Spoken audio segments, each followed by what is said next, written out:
This Hi, conference I'm will Mike, now and be I'm the Chief recorded. Investment Officer here at Lighthouse Financial Services. And I'm here with another update, market update for you for the month of January 2022. So without any further preamble, I'm going to share my screen with you and we'll get started.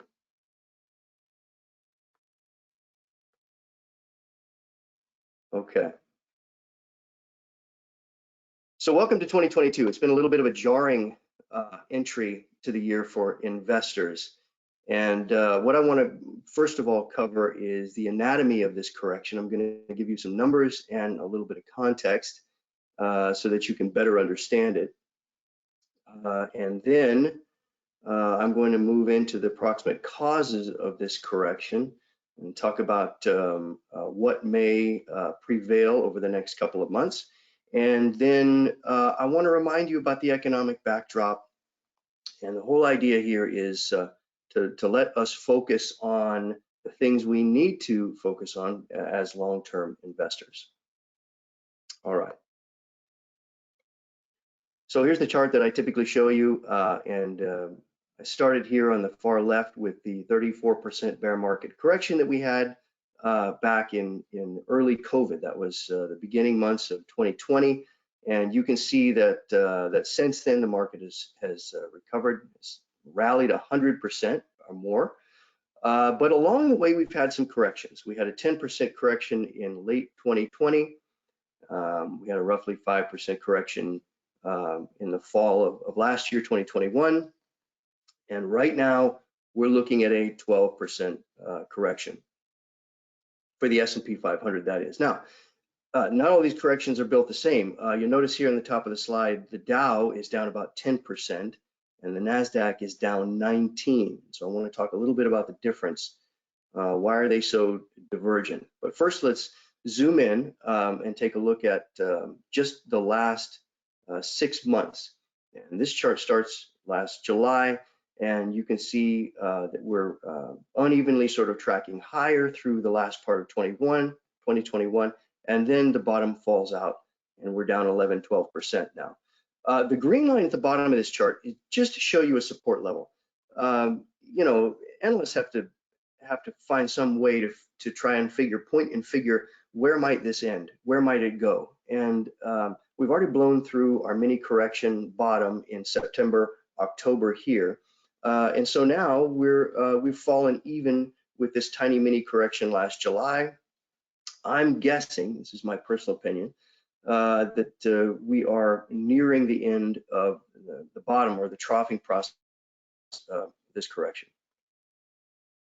Now, I mentioned to you that the NASDAQ is down quite a bit more than the S&P 500 or the Dow, and it turns out that so the high flyers in this market are getting punished a little more than say the old line staid dividend paying stocks. So in other words, you know, Microsoft is down more than Procter & Gamble. But the very bottom of the barrel here is Bitcoin, SPACs, recent IPOs, your meme stocks, and it just turns out in this environment that the risk appetite for very speculative investments is really drying up, and that makes a lot of sense. When I tell you about why we're going through this, you'll see why that makes a lot of sense. These names are down anywhere from 30 to 55% for Bitcoin, SPACs, and IPOs.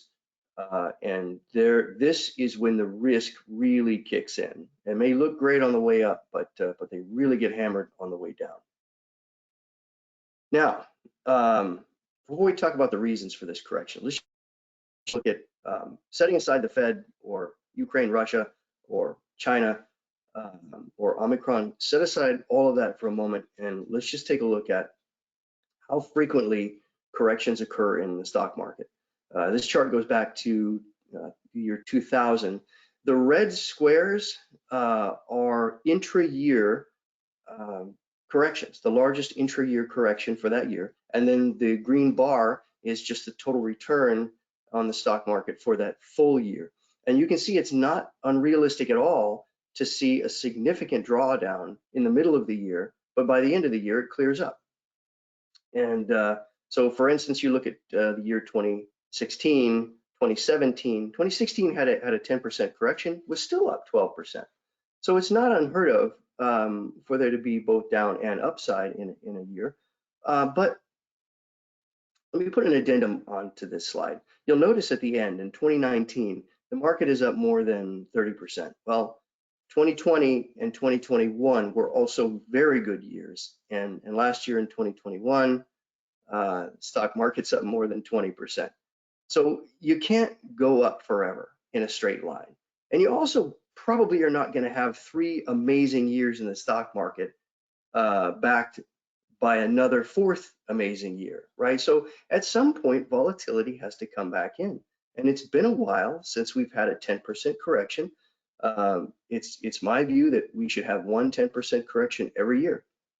We missed out last year, and because of that, there's some valuation pressure in the market. And what that means is that stocks got a little expensive. And this is a chart of the price to earnings ratio on the S&P 500 index.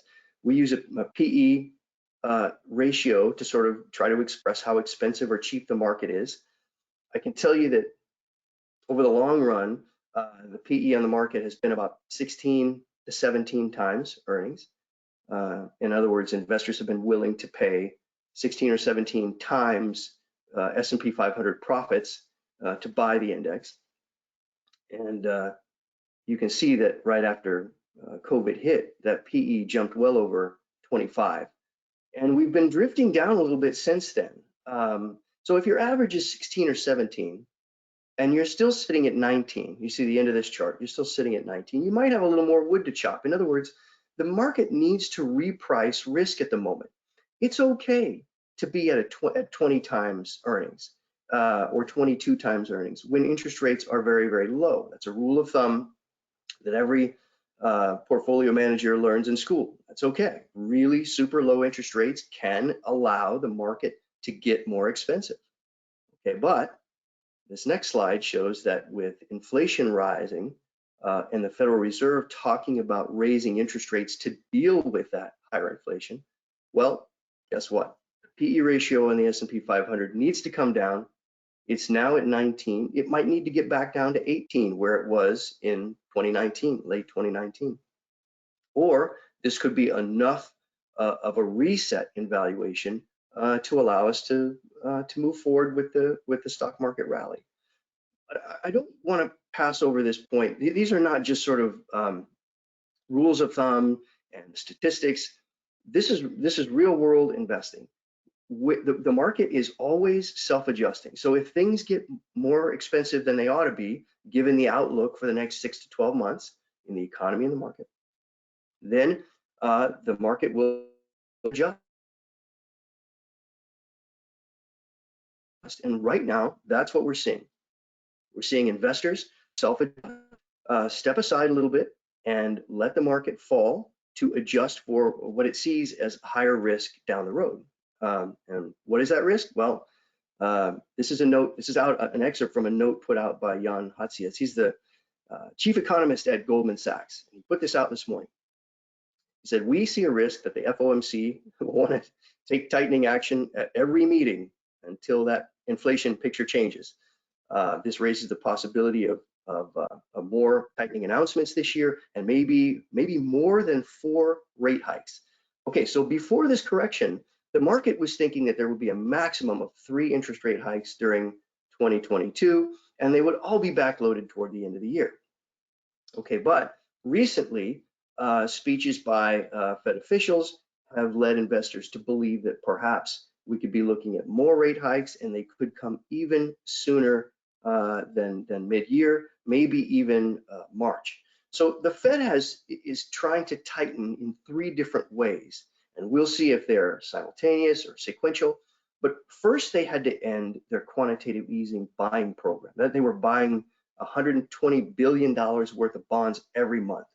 And that was aimed at keeping interest rates low in the economy so people would want to buy homes, buy cars, businesses would want to borrow money in order to invest in growth and hire more employees. Okay, so this is potentially a slightly different picture of risk going forward. The Federal Reserve is seeing the need to raise interest rates, pull back on that bond buying program, and also maybe even reduce the value of the bonds sitting on its balance sheet, all those bonds that it's purchased over the last several years, the last couple of years. So all that said, we're looking at the possibility of a more volatile year as the market prices in a little bit more risk. Does it mean that a recession is coming? No. I think we need to keep things in context. This is a correction, not a bear market. By the way, we all went through a bear market in the last 3 months of 2018 without it becoming a recession. And who was the culprit? Well, it was Jerome Powell at the Federal Reserve. He was the culprit behind that 20% correction in the S&P 500. Investors were worried that he was making a policy mistake, trying to tighten financial conditions too early when the economy wasn't ready. And that caused that correction. Interestingly enough, the market, as soon as he did an about face, the market really readjusted to higher levels very, very quickly. I think what we're seeing here then again is a reset in valuations to account for some more risk, but it does not mean that the economy is in bad shape. Now let me skip ahead. Just to sort of illustrate that, here are 3 key earnings announcements that we've had over the past week or so: Bank of America, United Healthcare, and Procter & Gamble, and they all reported very good numbers. You can see here, Bank of America CEO, holiday card spending was up 26% over 2019. That was in the fourth quarter of last year. And he also says that the strength continued into early 2022, 11% year-over-year growth in consumer spending from their vantage point. And that's great. Consumers are spending. We know that. We know people have money. The savings rate over the COVID era was very high. People were able to put money away. Obviously, all the stimulus checks in the mail, PPP loans for businesses, and extra government spending filtered through, and consumers are in great shape. Next to United Healthcare, they say inpatient hospitalization levels for their members were about what they were in early 2021, even though the total number of COVID cases now is about 4 times higher. It does seem that Omicron is less severe, requires less hospital time, certainly less ICU utilization than we've seen with prior derivatives of COVID, like the Delta. And finally, Procter & Gamble. This is a company squarely in the sights of inflation. So all the raw materials that they have to purchase, the freight and transportation costs have been very high, and yet the company says we've delivered very strong top line growth, and that's sales growth, and made sequential progress on earnings and profits in the face of significant headwinds. So I just want to make the case for U.S. Corporations, publicly traded corporations, or corporate America in general. They're very flexible. Companies here in the U.S. are very flexible and have been able to figure out how to live with COVID. So while one of the culprits, you'll remember here, I'll go back to the beginning, one of the culprits for this correction in the market is Omicron, disrupting business activity. I think the important thing to remember is that that's temporary. It's impacting the supply side. In other words, it may be impacting companies' ability to provide the services that they need for their clients, but it's not because their clients or customers are going away or sitting at home. Consumer spending is strong, and so the demand side of the economy is great. And what that tells me is that any disruption from Omicron on the supply side, employees staying home for 5 days because they have the illness, that will be pretty temporary. I do need to say a little bit about sentiment because investor sentiment is very poor right now. We follow a survey. It's a weekly survey done by the American Association of Independent Investors, and it's sort of a gauge of how do do-it-yourself investors, independent investors, how do they feel about the market? Are they bullish? Are they sort of neutral? Are they bearish? And right now, bullish sentiment among respondents in this survey has fallen to 21%, and that's very, very low. You're scraping the bottom of the barrel. Now, I also need to tell you that a lot of professional investors use that index or that survey as a contrary indicator. In other words, when it bottoms, that's when professional investors typically would get more bullish. And when it tops out at high levels, that's when they would get more bearish. Anyway, I want to top that or put a finer point on that by showing you this quote by Jim Cramer. And he is saying, this was this morning on CNBC, he's saying, look, money isn't coming out of the market just to be put into a 1.2% CD. You're not even keeping up with inflation that way. No, that money coming out of the market is temporary. It's going to look for situations where maybe momentum has come out of a stock, that maybe the valuation has reset to a lower level, and then go right back into the market. And so I think investors are looking for investments that are still producing good cash flow, have good balance sheets, but for the time being, the valuation is being hit. So that's what we see. We see this as a fairly routine and necessary adjustment in value, but not one of real permanence. Okay, so just talk very briefly about the economic backdrop. The economy is expected to grow 3.5% to 4% this year. Even if that drops, even if we're at the bottom end of that range, okay, so 3.5%, that you're still above the long range, what they call potential for the economy. This should, even though it's a deceleration from 2021, it still should be above trend growth. You're dealing with unemployment being very, very low. The job market is very tight. Consumer spending should rise about 3.5% this year, which would be considered very healthy. And finally, and this is my guess, inflation is accelerating now, but I think it should peak soon. There's a couple of give and takes here. So first of all, I don't think we've seen the highest inflation that we're going to see out of what they call owner's equivalent rent. And all that means is they have to find some way of assigning an inflation number to housing, a general inflation number to housing. And they don't use, in other words, the cost of housing. So you wouldn't use the home price index, right? That's just the price of an asset. So they use owner's equivalent rent. That will accelerate next year, and it's a fairly big part of some of the indexes that we use to measure inflation. On the other hand, are you really going to get energy exploding higher next year? No, I think we've already experienced most of the inflation that we're going to get from energy, oil prices, gas prices, that kind of thing. So there are some give and takes here. I doubt that you see used cars and new cars experiencing the same level of inflation this year as they did last. I think that falls. Same with some other things, like my guess is furniture will go the same way. And so there is some give and takes. I do think inflation is going to be lower this year than it was last. That's the expectation for the Federal Reserve as well.